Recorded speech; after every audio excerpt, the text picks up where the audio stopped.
Hello. Hey everyone, welcome back to my channel. It's Nasdaq with Arshia. Today, we're going to be looking at millionaire habits that made the millionaires, well, who they are today. So let's begin. And of course, before we begin, I want to say I'm not a financial advisor and you should obviously do your own due diligence and research before taking part in any investment scheme. So just don't listen to me, do your own research. Alright, so I just want to say, while we are seeing our notes for today, thank you, Mr. Graham Stephen, for inspiring me to do this video. And I watch your videos every day, and I can just tell you that you're amazing. Keep going. We love you. So the first habit, according to this Insider article, and this Insider article is actually based on a comprehensive study by Thomas C. Corley, and he spent 5 whole years studying millionaires. So let's look at what he says. So number 1 habit, they read consistently. And before we go on further, I'm just going to pause here for a minute. So when they mean reading, they mean not reading the trilogy of Harry Potter or reading the dark fantasies or whatever it is you do to entertain yourself. It is reading biographies. Dude, I can't talk. Biographies of famous people and successful people, such as a biography of Donald Trump or a biography of any of the people on Shark Tank, Mark Cuban, all of these people. So don't read to entertain, read to inform. And don't just read what you want to hear, as in what people agree with you. Read with people and authors who have different perspectives. And that way you'll get more insight and more knowledge and more perspective into the world, and you'll just become smarter and smarter every day. And next habit. Habit number 2 was they exercise. Now this is interesting because I haven't been outside biking for at least a week, which is really bad. I know, shame on me. But anyway, 76% of the rich aerobically exercise 30 minutes or more every day, Corley said. And that includes anything that's cardio focused, running, jogging, walking, biking, and it grows the neurons in the brain. And neurons, if you guys probably know, are brain cells. And exercise also increases the production of glucose in our bodies. So glucose is basically brain food. The more food you feed your brain, the more it will grow and the smarter you'll become. And I think that I agree with that. My mind just opens up whenever I am exercising. I feel refreshed. Habit number 3, they hang out with other successful people. You are only as successful as those you frequently associate with, according to Corley. So the rich are always on the lookout for individuals who are goal-oriented, optimistic, enthusiastic, and who have an overall positive mental outlook. So pause here.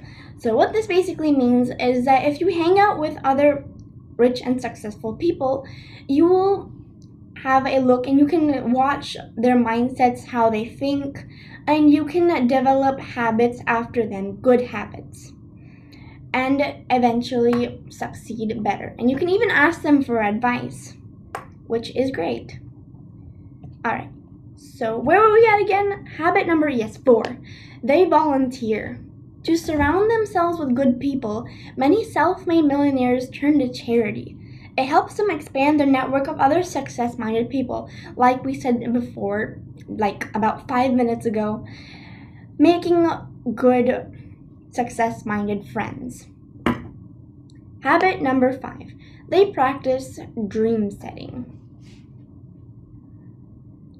So what is dream setting? So dream setting is, pause a second. So dream setting is when you script your life, how you want it to be in the future.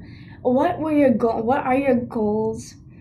And just thinking and picturing that in your mind and then writing it down in about 500 to 1,000 words, which I know seems a lot of work, but being a millionaire isn't easy. And it looks that way.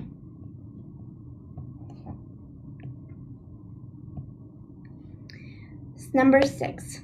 Oh, before we go on to number 6, 61% of self-made millionaires reported practicing this planning strategy.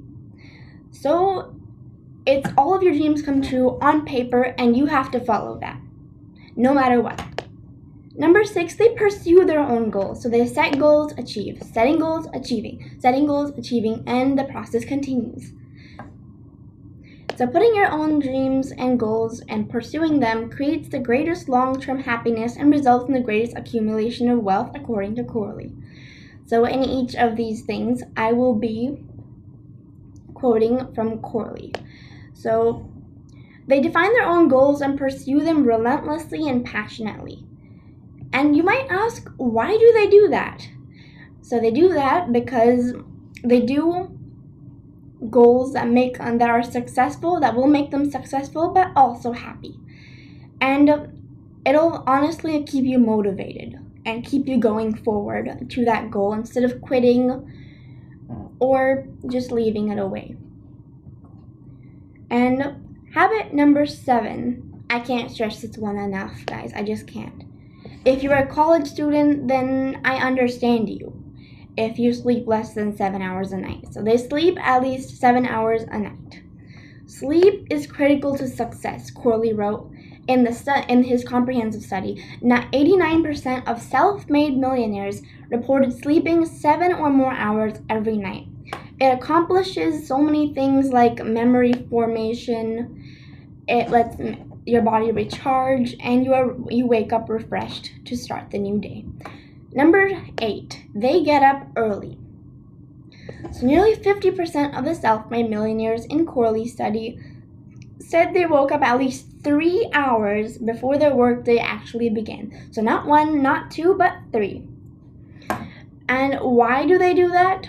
So they do that to complete all the other tasks that may get in their way of their goals, like a very long meeting or picking up your sick kid from school that's unexpected.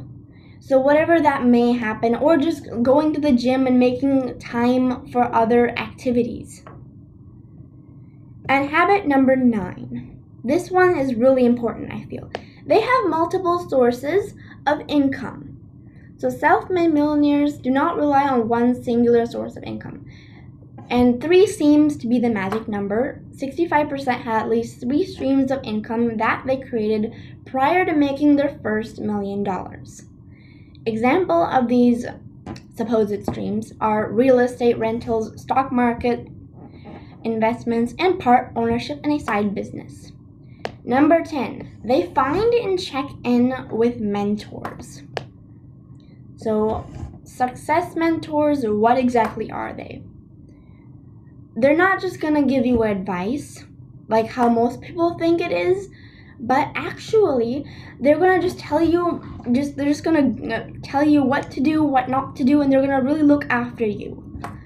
And they actively just participate in your success.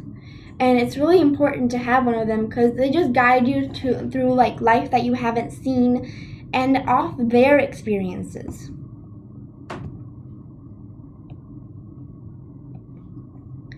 Eleven, they help others succeed. Now, before we continue, a prior warning to this.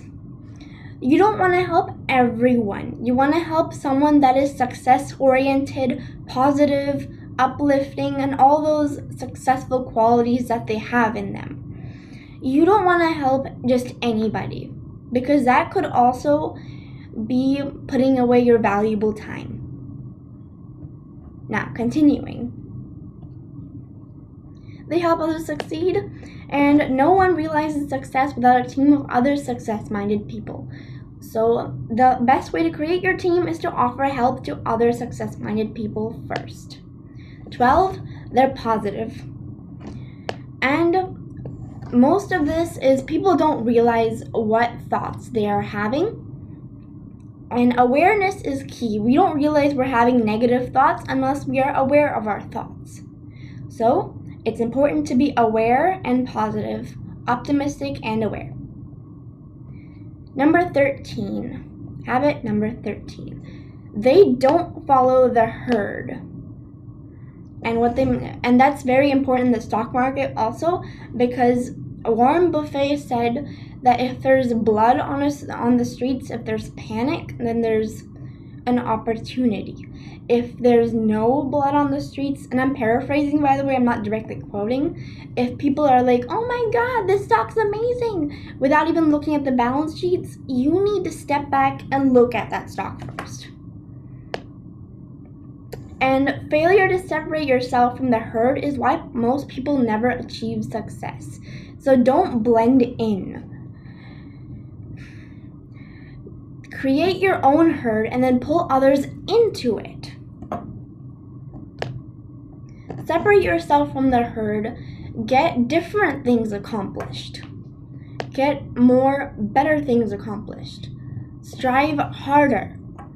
Okay, habit number 14. They practice good etiquette. So like sending thank you notes, attending birthdays or baby showers, or basically any events that you were invited to. Dressing up properly at formal events, using proper table manners. These are all examples of proper etiquette. Alright, next up. So next up, they dedicate 15 to 30 minutes a day to just thinking. So they think in isolation. And they ask these questions like, what can I do to make more money? Does my job make me happy? Am I exercising enough? What other charities can I get involved in? What else can I do more to make my life better? And that is just introspection. So basically they think and they introspect, which is very important for self-improvement. And number 16, they seek feedback. And I know this one is like, oh my god, like if I seek feedback, then I might feel bad, or we are scared of criticism because it might put us down, we feel. That's what I think.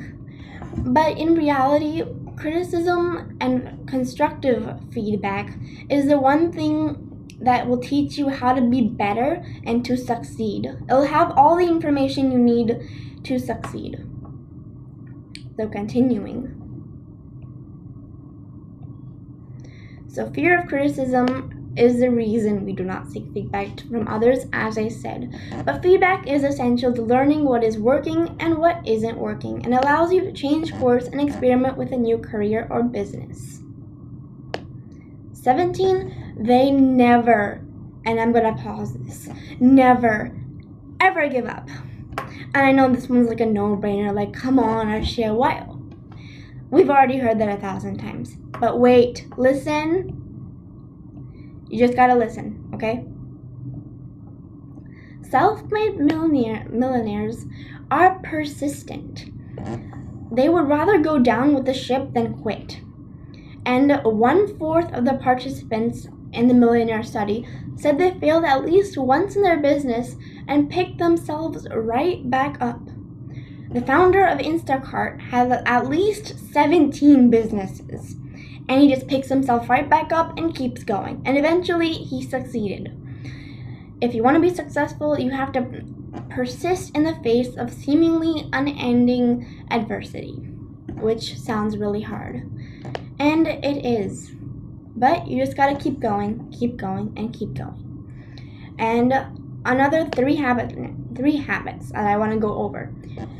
That I found these important, so be thoughtful about your spending is habit number 1. So being frugal does not mean being cheap. Do a price compare. Go to wholesale markets. They can actually help you save on groceries because wholesales just come directly from the factory and not any third-party place. So it is really important that you save on groceries and cut unnecessary spending.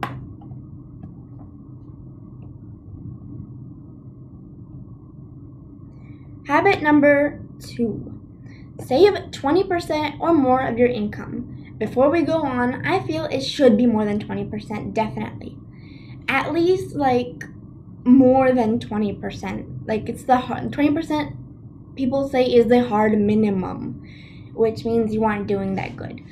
So implementing this habit gives you the time and power of compounding, and it really adds up at the end, and it gives saver investors a significant advantage. Another thing that's contained within habit number 2, pay yourself first. Putting yourself ahead of all of your other monthly bills. Saving first or paying yourself first strategy creates the funds that you will then invest into the stock market or the rental business or any of the side hustles I mentioned earlier in this video. Start early. So the earlier you start, the better it is. A person who at 25 needs to invest much less money to reach $1 million by retirement. So the earlier, the better. Habit number 3, our final habit for this video. I know, it's long. It was long.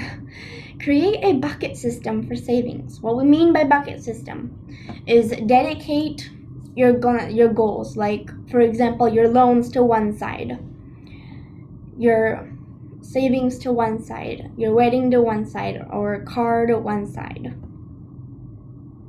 And just siphon a little bit money here and there into those buckets. And identify specific savings priorities and devote a percentage of your savings to each bucket. So as I said before. And some examples of these buckets are wedding, first home, emergency fund, college savings, investments, retirement, and so on. Alright, so thank you guys for watching this video. That was all. I hope you enjoyed this video. And if you did, please give a like, subscribe down there, and leave your wonderful thoughts in the comments below. I love hearing your thoughts. And thank you once again to Mr. Graham Stephen for inspiring this video and inspiring me to become a YouTuber. Thank you so much. And have a